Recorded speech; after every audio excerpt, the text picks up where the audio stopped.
Muy buenos días a todos, espero que se encuentren bien. Les habla Alberto Martínez y en esta mañana estamos trabajando con una pequeña crítica al documental llamado La Educación Prohibida. Esta es una asignación de nuestra materia Políticas Educativas y Elaboración del Currículum, la cual estamos llevando con nuestro profesor Ramón Rodríguez. Bueno, la temática será que estaré respondiendo algunas cuestionantes acerca de lo que es el documental. Comenzando con la primera pregunta, la cual es: ¿qué es lo que se prohíbe en la educación? Es interesante recalcar que en verdad lo que se prohíbe en la educación es la creatividad, es la libertad, es el proceso de experiencias que debe adquirir el estudiante. Tanto así que tengo una palabra escrita acá que quiero leérsela.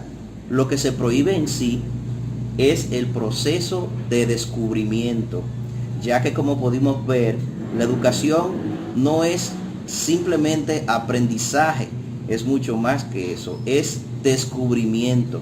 Se le debe permitir tanto al estudiante descubrir, así como también al docente, de poder fomentar ese descubrimiento en sus estudiantes.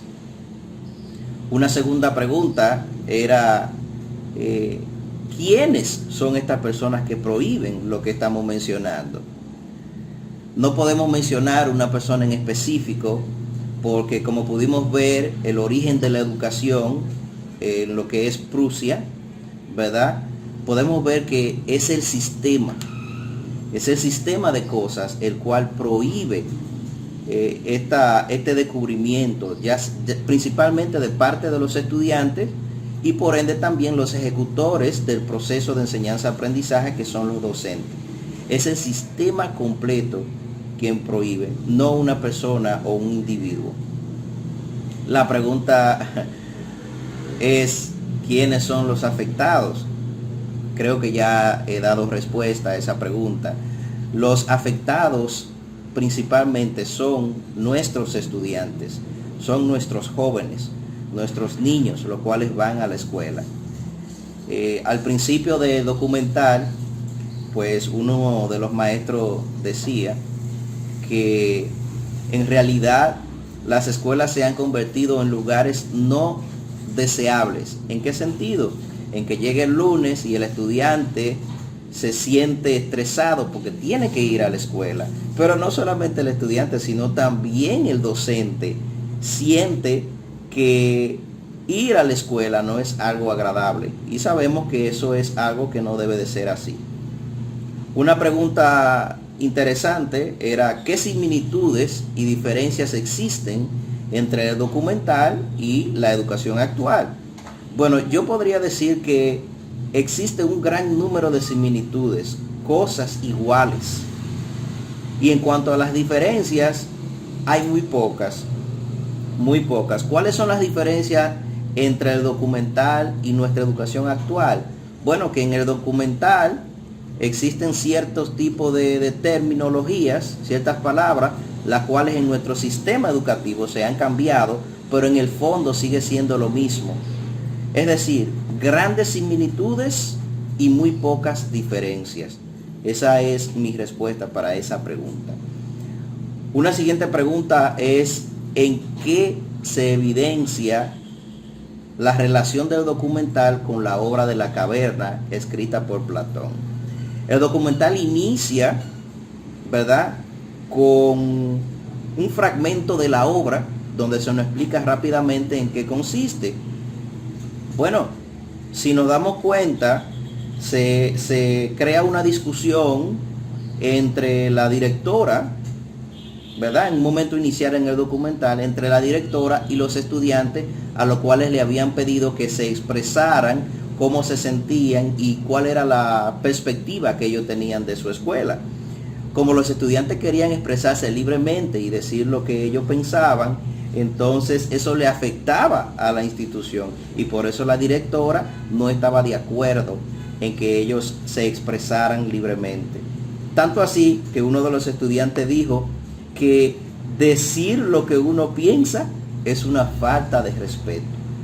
En la caverna, estos esclavos, como bien dice, eran sometidos a ciertas sombras.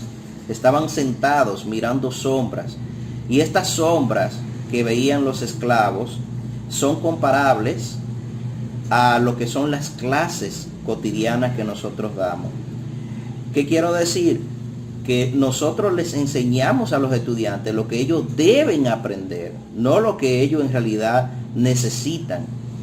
Porque sabemos que el origen de la educación era simplemente para crear personas, crear fuerza de trabajo y no en realidad fomentar la libertad del ser humano. Y en eso se compara o se equipara lo que es el documental con esta obra de la caverna.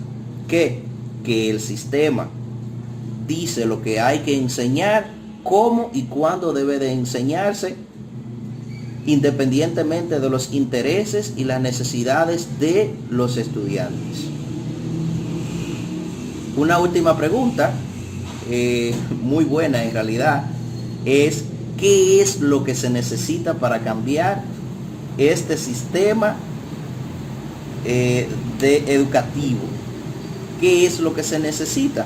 Bueno, se necesita que se haga una transformación profunda, donde se le preste atención a los intereses de los estudiantes, al descubrimiento y al desarrollo natural del ser, y no enfocarnos nosotros, o el sistema, mejor dicho, en crear personas las cuales estén condicionadas a pensar y a actuar como el sistema quiera, sino hay que permitir que las personas se desarrollen de manera natural y fomentando la creatividad, ¿verdad? El trabajo en equipo y todo lo que conlleva el desarrollo del ser. Muchas gracias.